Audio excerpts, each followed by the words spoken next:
to the Music Show. I'm your host, Jeremy Matthews. On today's show, we'll talk to Wrightsboro Elementary School music teacher Lisa Brooks about a new and unique program she has incorporated into her classes, ballroom dancing.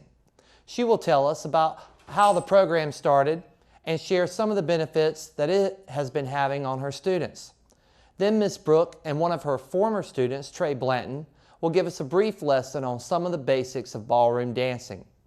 And finally, we will see her students in action as they perform some of the songs they have learned from the program. We have a great show ahead, so stay tuned and we'll be right back.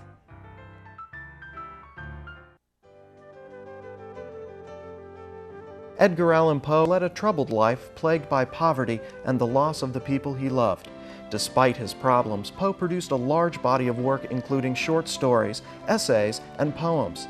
He died in Baltimore at the age of 40, but his stories and poems live on, read by millions of readers in America and around the world. This background in literature has been brought to you by New Hanover County Schools on the Learning Network of the Cape Fear.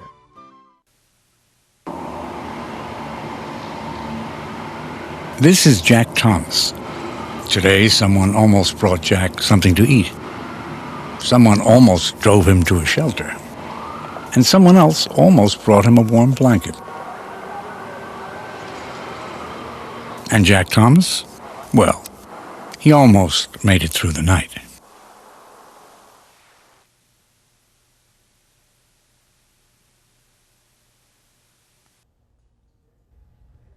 Welcome back to the Music Show. I'm your host, Jeremy Matthews. Today we have two special guests with us. We have Miss Lisa Brooks from Wrightsboro Elementary and Trey Blanton, a former Wrightsboro Elementary student who now attends DC Virgo. They're going to talk to us today about ballroom dancing. Miss Brooks, how did you start ballroom dancing at Wrightsboro? 2 years ago, when Wrightsboro was involved with Best Foot Forward, part of my act that I sort of came up with, I wanted some sort of dancing going on, and the song was slow, and I just kind of thought of ballroom dancing, and so I didn't know how to ballroom dance, so honestly I just went through the phone book and found Babs McDance Social Dance Studio, and I called Babs just to kind of communicate about it, and she came out to the school and met with my kids, and she's awesome and fell in love with my kids, and then she started working with us, and she taught some fifth graders. There was about 6 couples how to ballroom dance, and we just kind of springboarded from there. That was 2 years ago, and then at the end of that year, after Best Foot Forward and our show that we did, at the end of that school year, when Trey was in 4th grade at that time, the 5th graders taught some of the kids, you know, how to ballroom dance. They just thought it was kind of cool. And then the following year, which was last year, I just wanted to kind of continue it because these kids who had done ballroom dancing the year before were just really sort of enthralled with it. So I wrote a grant to our PTO, and they funded us to go to her studio the entire 5th grade last year. And we learned just a plethora of dances, the merengue, tango, rumba. And so that was enjoyable. We enjoyed doing that, and then I just kind of kept it going throughout the school year. At a PTO meeting, I did a play in my classroom and used ballroom dancing, and we've just sort of kept it up. And here we are this year, and my kids now are like, "Are we going to ballroom dance?" So you know, so I'm trying to bring back some students to help kind of with that process. Well, that's great. You found something the students enjoy. Yeah. Now, my next question is, how does ballroom dancing fit into your music curriculum? And that's a good question, because in the North Carolina Standard Course of Study for music, there is not a section for ballroom dancing, although it's very much tied into the arts curriculum. There, you know, with as far as movement and moving to music, and also it's just very. There's a lot of interpersonal relationships that occur during ballroom dancing, because you're actually dancing with someone of the opposite sex, and you know, getting kids used to that and comfortable, you know, with their bodies and comfortable dancing is you know, I think is so beneficial to them. And so we use music, and we study the history of ballroom dancing, the history of the merengue, and the history of the Latin music that's used for that, and so it's all tied into my curriculum. But it's sort of like just a piece or sort of a vehicle that I use to teach my own music curriculum. Well, that's great. Yeah. When you started teaching ballroom dancing, how accepting were the students to ballroom dancing? I think right on the onset, they were like, I got to dance with a girl, or the guy, the guys were, the girls were like, I got to dance with a guy. They were kind of anxious about that. But once they did it, I think that they realized just how fun it was and how comfortable they found themselves. And they were probably surprised at, where they went with it, and they became more comfortable with themselves and comfortable with, students of the opposite sex, and it was very good. So it's a good way for them to socialize in a school setting. Absolutely, and they wanted to do it. It's not like they tried it and they're like, okay, I'm done with that. They really wanted to keep going. Well, that's great. It's turned to be a successful thing. Absolutely. Okay. Absolutely. Great. Trey, I wanted to ask you a few questions. You're a student that has experienced the ballroom dancing. Mm-hmm. How did you become involved with the ballroom dancing? Like she said, when the 5th graders taught us after Best Foot Forward, some 5th graders asked her we asked her if we wanted to dance, and them to teach us. So first we just started the basic steps, like the box step, and we're going to show you that. And that's pretty much how I started. Okay. What did you enjoy the most about ballroom dancing? Just the fun of dancing, just having a great time. Good, good. Was it hard to dance with girls? Not for me. Some other kids, but they were like, ew, that's nasty, and all that stuff. But just to me, it's just like dancing with a boy. It don't bother me. Okay, all right. What was your favorite dance? The merengue. Okay. And why was that your favorite? Because you get to move around, you get to do twists and... Twist and turns. Okay. What was the hardest dance in your opinion? The rumba. The rumba? Mm-hmm. Okay. Will you show us that one later? Yeah. We're not doing that one. We're not doing that one? Okay, maybe another time. How was it for you to teach other students how to dance? It was pretty cool because they were asking me all these questions, and they would come to me at lunch and be like, when you gonna teach me this, and when you gonna teach me that, and how to do it, and you have to dance with the younger girls and how to show them how to do everything. So it was really fun. So it sounds like you gained some new friendships through this experience too. Mm-hmm. Well, that's great. Well, when we come back, Miss Brooks and Trey are going to show us some ballroom dancing steps and moves. So stay tuned for more of the music show. Be back in just a moment.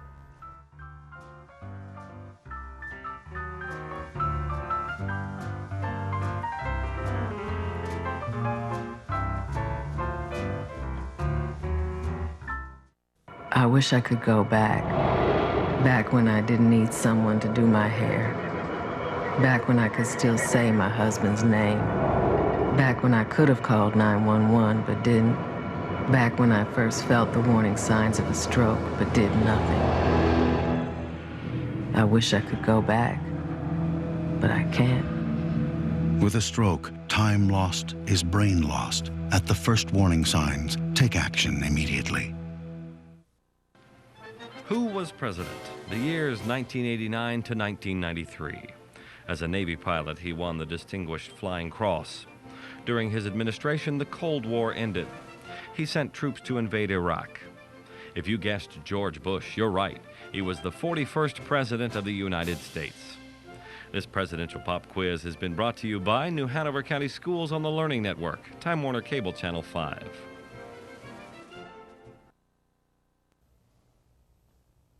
Welcome back to the music show. Ballroom dance refers collectively to a set of partner dances which originated in the Western world and are now enjoyed both socially and competitively around the globe. Its performance and entertainment aspects are also widely enjoyed on stage, in film, and on television. It is for the young and old. While historically ballroom dance may refer to any form of formal social dancing as recreation, in modern times the term has become much narrower in scope, usually referring specifically to the international standard and international Latin style dances. These include dances such as the tango, the cha-cha, the samba, the rumba, the waltz, and the foxtrot. In the United States, two additional variations, American Smooth and American Rhythm, have also been popularized and are commonly recognized as styles of ballroom dance. Ballroom dancing originated in England in the late 18th and early 19th centuries, in which dances such as the waltz were performed by the upper and elite classes of society in balls and parties. During the late 19th to the early 20th centuries, it became a trend among the working and middle class, where they would go to gatherings and events in public dance halls. In the early 1920s, ballroom dancing competitions started to boom, and in 1924, ballroom dancing techniques, sets of steps, and music to which it was danced to was standardized and formalized. Now, Lisa Brooks and Trey Blanton will show us a few of the techniques and steps used in ballroom dancing. Trey, what steps are you going to start with? We're going to start with the box step. Okay. Go ahead and show us an example of that, please. First we're going to start with a hand. You're going to put it in a cup, and then she's going to grab that cup. And first we're going to start with the box step, the one that you would just do regularly.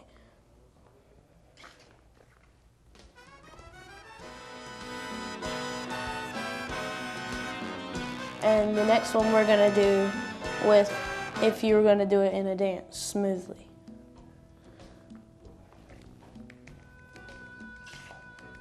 And also you have to look at her face the whole time. In every ballroom dance, you have to look at the woman's face the whole time. And the woman has to look at the man's face the whole time. Okay, next we're going to do the merengue. And first, you have to start in the same position as you did in the box step. And first, you got to come down her arms. You have to lift both arms up. She has to turn one time, and then she has to turn again. She has to turn around. And you have to go in a hammerlock, and then you go under, and you turn around, and you switch spots. And then you go out, and she rolls back in, and then she goes out. And then you grab her hand, you turn again, but go back into the hammerlock, and then you're done. Thank you for showing us those dance steps. Now next, you're going to show us a performance of the dance, the merengue.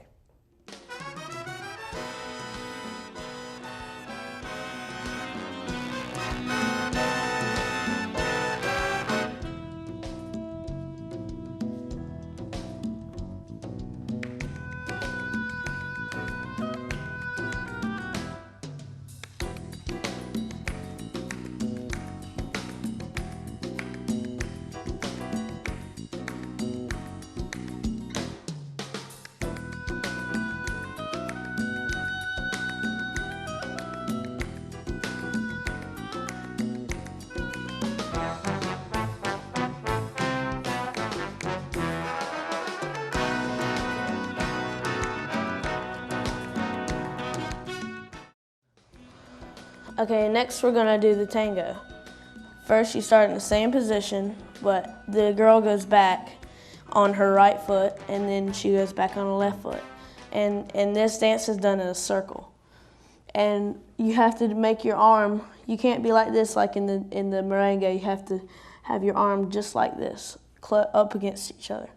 All right, and you have to do it tango, and it's done like this. T-A-N-G-O. T-A-N-G-O. And you do this 3 times, and then you do this little thing. T-A-N-G-O. T-A-N-G-O. And you do that another 3 times, and then you do the same thing we just did again. T-A-N-G-O. T-A-N-G-O. And then you go inside, and your outside foot is the one that goes first. T-A-N-G-O.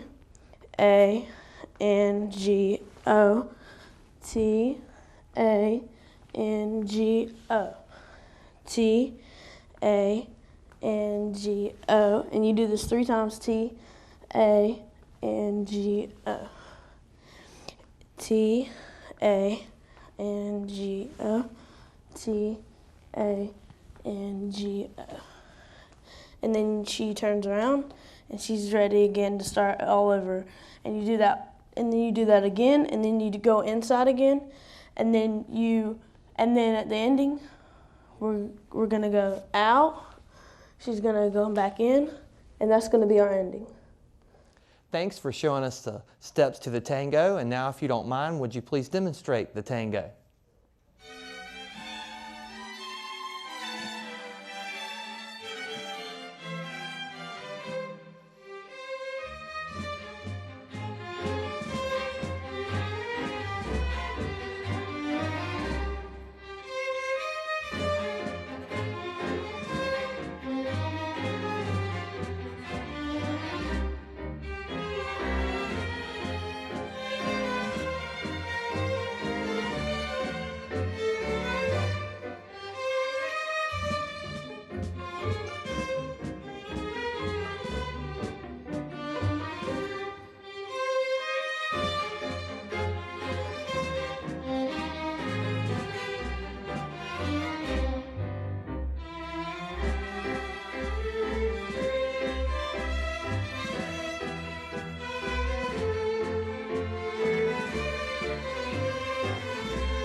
What's that?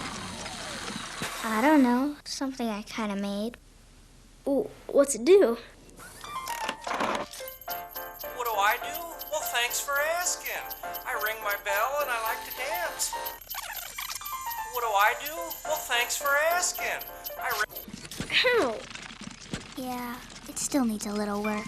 Anything's possible. Keep thinking. Get started on your own inventions or just play some games at inventnow.org. History's Timeline, a world of history in 60 seconds. Brought to you by New Hanover County Schools.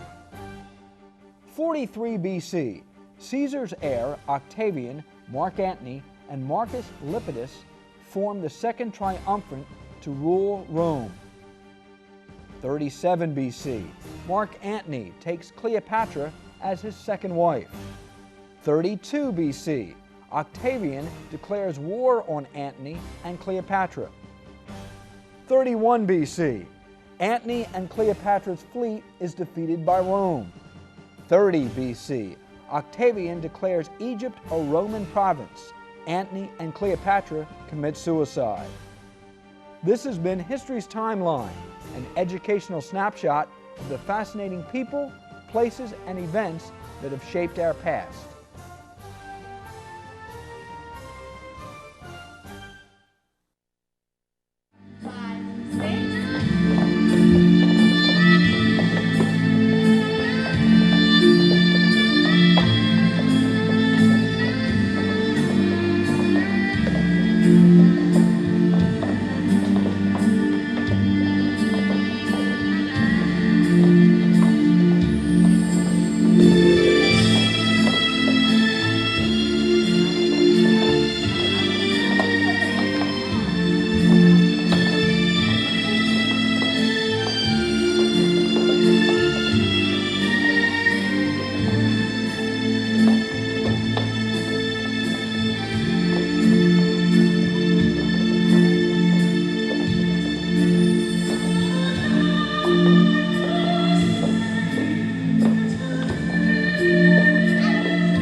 Guys, you had to know this was coming. Actually, we feel blindsided.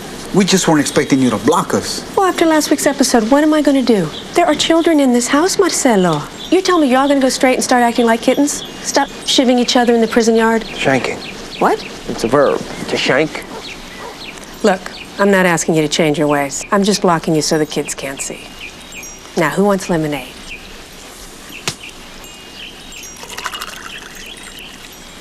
I'm tall enough to reach the monkey bars. I can reach anything on the counter, even things you think I can't.